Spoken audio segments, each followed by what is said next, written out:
Good morning, everyone. This is Miss Hannah again. I am your career coach, and I am joined today by Technical Sergeant Cody Coker of the U.S. Air Force. Sergeant Coker, take it away. Thank you, Miss Hannah. Good morning, everybody. So I understand this is going to be for the Auburn High School and Opelika High School students, particularly juniors and seniors. This is going to be really good information for you guys. Like Miss Hannah said, I'm Sergeant Coker. I've been the recruiter here in Auburn for the past 3.5 years. I'm about to be moving on to my next assignment, but there's going to be somebody replacing me.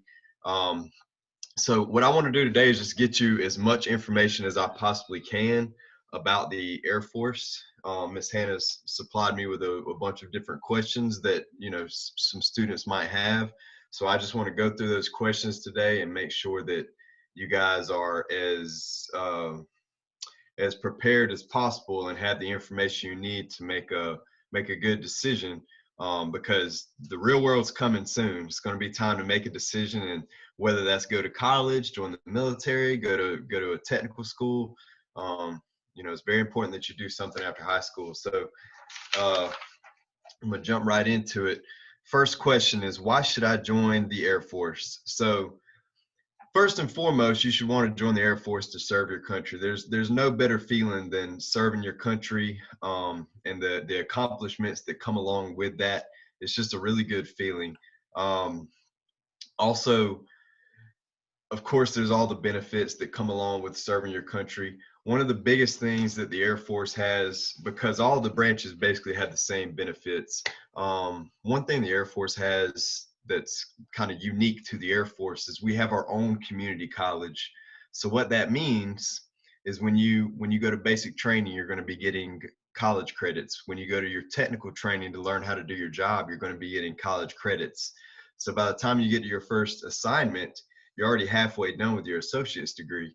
And then you can just build upon that from there with tuition assistance, which I'll talk about as well.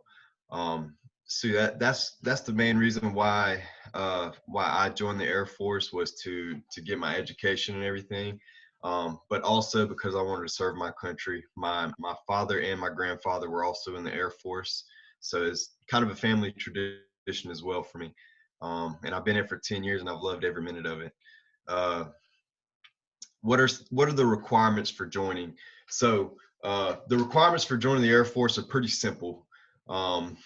You have to be qualified. So what I do when I meet with each person that wants to join the Air Force, I go through all the qualification questions. First off, you have to be 17. That's the minimum age. You have to meet our height and weight standards. So you can look that up online, or you can, of course, ask Ms. Hannah or talk to me, and I can get that information for you. There's some law violations that I can work with, but for the most part, you want to have a clean police record, clean court record. Like I don't want to see DUIs. I don't want to see, underage possession, anything like that could potentially disqualify you from the Air Force. So it's very important that you, try to keep your nose clean. Medical stuff. So we'll go over all the medical questions with you guys. But you do have to be medically cleared to join the Air Force. So it's very important that you're in shape. It's very important that you don't have any pre-existing medical conditions that could become a liability later on when you get into the Air Force. And then for high school students, you don't need a credit check. So the Air Force is the only branch that checks your credit. So we only check your credit if you're over the age of 23. So what that means is right out of high school is the best time to join the Air Force, because you don't have a lot of the credit issues that a lot of older people have to worry about. So that's pretty much the requirements for joining the Air Force. And of course, don't do drugs either. That's another thing. You can't do drugs. What's the earliest age that I can join? So you can join at 17 years old, but your parents, both your mother and father or whoever your legal guardians are, will have to sign off for you. They have to sign a consent for you to join, basically. So 17 is the earliest you can join. Once I sign up, am I committed for life? No. So the Air Force has two enlistments. We have a 4-year contract and we have a 6-year contract. Um, the main benefit of the 6-year contract is when you join, you can start off as an E3 instead of starting off as an E1. So after you graduate from technical school and you've already learned your job and everything, you're going to go ahead and put on 2 stripes. Okay, so that's about a $400 pay grade jump that you get just for signing up for 6 years as opposed to 4. It's totally your decision though. You get to choose 4 or 6, whichever you want to do. Don't choose 4 just because you want to try out the Air Force. You know, if you're going to do 4, you might as well go ahead and do 6 and get that rank upgrade. It's definitely worth it. That's what I did when I joined.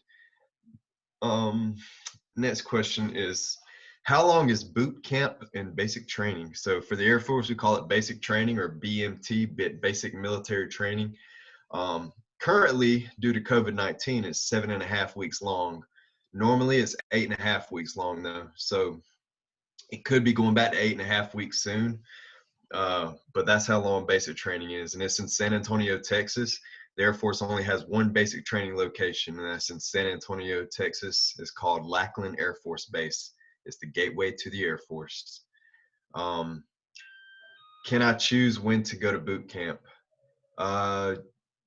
Yes, you can. So for you guys that are in school right now, of course, you won't be going to boot camp until or basic training until after you graduate. That goes for juniors as well. The Air Force does not have a program where you go to boot camp the summer of your senior year. I get that question a lot. So for the Air Force, you can join as a junior and you can go ahead and get a contract so that your whole senior year, you already know what you're going to be doing. You're already committed to the Air Force. You've already got a job lined up, but you don't actually go to basic training until you graduate from high school. Okay. Where will I be stationed after boot camp? Do I have a choice? So where you get stationed at with the Air Force really depends on what job you get. So if you get, let's say, you know, the Space Force just came out. Let's say you get a Space Force job. The Space Force is only in Colorado, California, and Florida, Daytona Beach, Florida. So there's only 3 potential places that you could possibly station if you get a Space Force job. Or my job, which is working on C-17s, which is a big cargo airplane in the Air Force. There's only 7 bases in the Air Force that have C-17s. So there's not very many places that I can go with my job.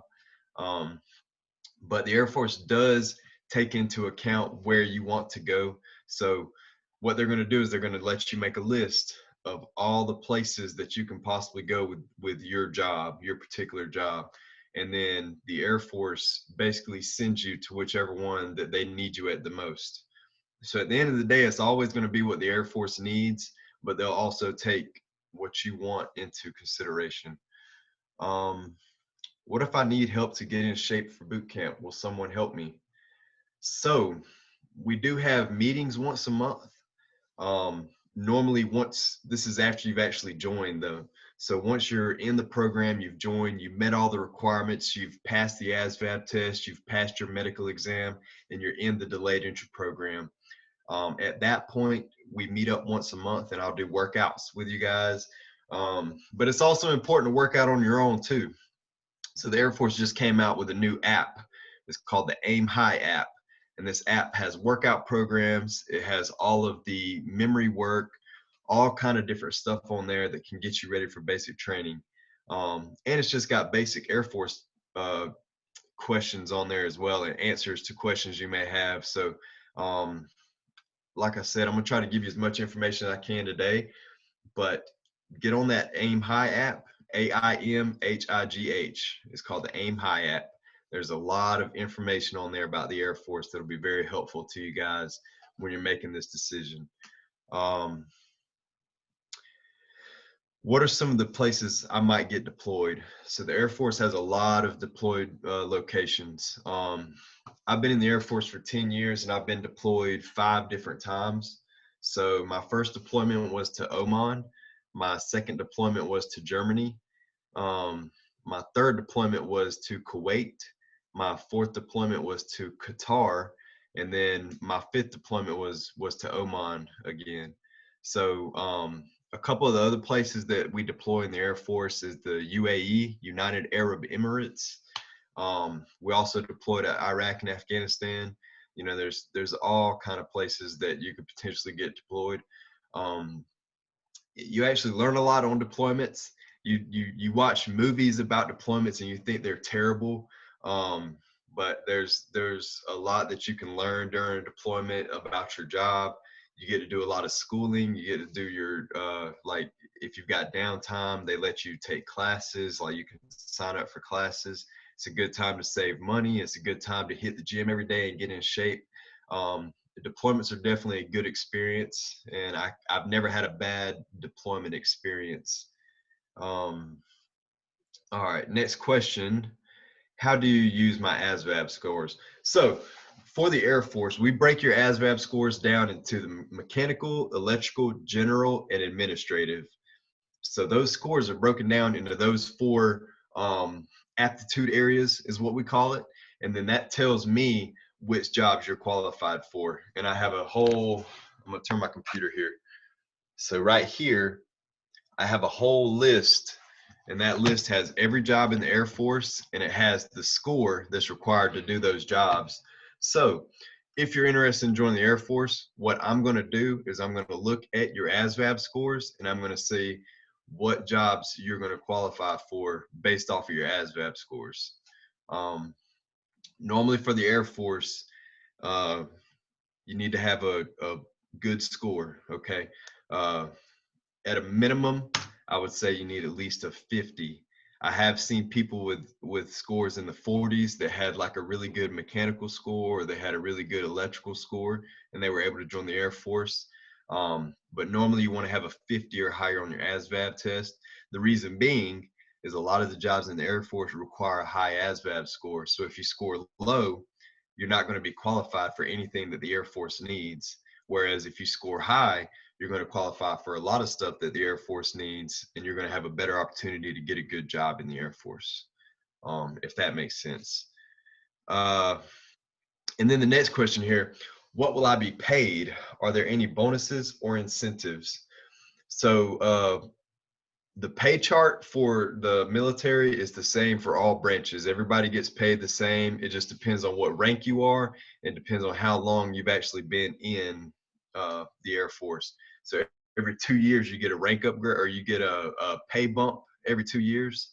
And then of course, when you rank up, you also make more money when you rank up. But you can Google military pay chart and it'll show you exactly how much you'll be getting paid. As a matter of fact, I was just looking at one this morning on my Instagram page. If you guys want to follow us on Instagram, it's Air Force _ Auburn AL.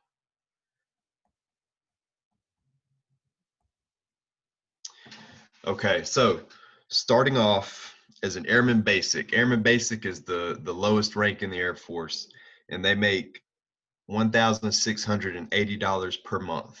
Okay. And we get paid on the 1st and the 15th. So that's about $840 each paycheck. Plus you got to think about taxes. So you're making about $600 roughly per paycheck, which is good money when you consider that you don't have any bills. You may have like a cell phone payment. You may have your insurance on your vehicle or a vehicle payment. But you're not paying for housing. You're living in dorms. That's another good thing about the Air Force too. You get a dorm room to yourself. You don't have to share a dorm with anybody. And your transportation is also free if you choose. Every Air Force base has a bus that you can ride if you choose to do that. And then your food is also free. So all of your food is paid for. If you choose to, you can always buy your own food, but I've always been one that if the Air Force is going to provide it, you might as well use it, you know. So that's how the pay kind of works. And then So that's starting off as an E1, which is Airman Basic. If you've been in ROTC for 3 years or more, or junior ROTC for 3 years or more, you will automatically start off as an E3. Or if you are an Eagle Scout, you will automatically start off as an E3. So an E3 starting off makes $1,981. Okay, so pretty good pay jump there. Just just for doing ROTC, or for having your Eagle Scout certificate. Or if you do a 6-year enlistment, you also get jumped up to E3. So next question here. Can I join if I have asthma, bad vision, flat feet, or take medications? In my experience, I've been doing this for 3.5 years. Normally childhood asthma will not disqualify you, but if you've had asthma within the last 2 or 3 years, chances are it could disqualify you. Bad vision can also disqualify you. It just depends on how bad it actually is. Flat feet, I've never heard of anybody getting disqualified for flat feet. My feet are flat, and I've never had any issues. I've never had anybody tell me I'm disqualified. And there are some medications that can disqualify you. So if you're taking anything for ADD or ADHD, that can disqualify you. Okay, any mind-altering prescription medications can disqualify you from the Air Force. So if you do take medication for ADD or ADHD, you have to be off of that medication for an entire year before you're eligible to join the Air Force. As far as medical stuff goes, though, I'm not a doctor. So my job as the Air Force recruiter is to get all your medical documents together and send it up to the military entrance processing station. And there's a doctor up there. He's called the Chief Medical Officer. He's going to look over all your medical documentation. He's going to be the one that decides, yeah, they can join the Air Force, or no, they're not going to be able to join the Air Force. Okay, so at the end of the day, it's not my decision. I send the information off, and they let me know, like, if you're disqualified or qualified. Okay. Next question here. How does the GI Bill work? What if I want to go to college while serving? So while you're serving in the Air Force, by the way, this is active duty Air Force. I'm not the reserve recruiter or the guard recruiter. The Air Force has separate recruiters for each section. So I only recruit for active duty. Okay. In the active duty Air Force, though, we have a lot of educational opportunities. While you're in the Air Force, you don't really have to touch your GI Bill. We get tuition assistance every single year. You're going to have money that you can use to take classes. And then, like, later on, if you're working on like a master's degree and it costs a little bit more than what the tuition assistance will cover, you can use your GI Bill to top off your tuition assistance. But I've been in for 10 years. I'm almost done with my bachelor's degree. That's because I didn't work on it like I should, but I could have been done with it by now. I've got a lot of friends that are done with their bachelor's. But I've never had to use my GI Bill whatsoever. But what you can do is, let's say you join for 4 years or either 6 years, and then you decide, hey, the Air Force has been great, but now I want to take my skills and experience, and I want to go I want to get out of the Air Force and I want to go to college. You can use your GI Bill at that point and be a full-time student at whatever school you choose to go to. I actually have a lot of friends, a couple of them at Auburn University up here, that were in the military for 4 years, and then they just got out and used their GI Bill to go to school. So that's one way you could use your GI Bill. You can also transfer it to your family as well, like your wife or either your kids if you wanted to. But yeah, while you're serving in the Air Force, though, you'll have tuition assistance to cover any classes that you want to take. Every single Air Force base has their own education office where you can go and sign up for classes there at the education office, or you can sign up for online classes. I've done both. They're very easy to get signed up for. They also have CLEPS and Dante's test, which is a test that you can take. And if you pass it, you get credit for the class without even having to take the class. So those are pretty nice as well. The Air Force will pay for one of those. If you fail it though, the next one you have to pay for yourself. Okay, so make sure you study if you decide to take some CLEPs or Dantes. What careers are available in the Air Force? So currently, the needs of the Air Force, the jobs that the Air Force absolutely needs right now is all of our mechanical jobs. So that's everything from working on airplanes, working on bombs, working on missiles, um, and then also our electronics job, electrical jobs, which cover all of our cyber stuff, like working on computers, covers Space Force jobs.